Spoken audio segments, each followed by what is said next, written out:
My neighbor's quiet life was a front for a secret spy network. My neighbor, Mr. Thompson, was the kind of guy who blended into the background.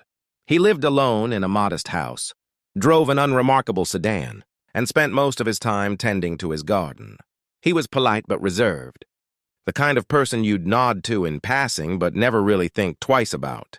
That all changed one Tuesday morning. I was out walking my dog when I noticed a black SUV parked in front of his house. Two men in suits were standing on his porch, talking to him in hushed tones. I didn't think much of it. Maybe they were selling something. But then I saw Mr. Thompson hand them a manila envelope. He glanced around nervously, and when our eyes met, he quickly looked away. Weird, but whatever. I went about my day. A few weeks later, I was binge-watching a spy thriller series when I heard a loud crash coming from Mr. Thompson's backyard. I rushed over to see if he was okay, only to find him standing over a broken trellis, holding what looked like a high-tech radio. He froze when he saw me, then quickly shoved the device into his pocket. "Just doing some repairs," he said with a forced smile. "Everything's fine." But everything was not fine. Over the next few days, I started noticing strange things. Late-night visitors, odd packages delivered to his door. Once I even saw him climbing out of his attic window in the middle of the night, dressed in all black.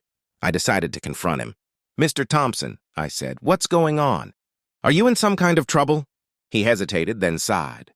"Look, I can't explain everything, but I need you to trust me. If anyone asks, you haven't seen anything unusual, okay?" Before I could respond, he closed the door in my face. The next morning, I woke up to the sound of helicopters overhead. I looked out my window to see Mr. Thompson's house surrounded by law enforcement. They were shouting through megaphones, telling him to come out with his hands up. I watched in stunned silence as he emerged, hands raised, and was promptly arrested. It wasn't until the news broke later that day that I learned the truth. Mr. Thompson wasn't just a quiet retiree. He was a former intelligence operative who had been running a secret spy network out of his home. The manila envelope?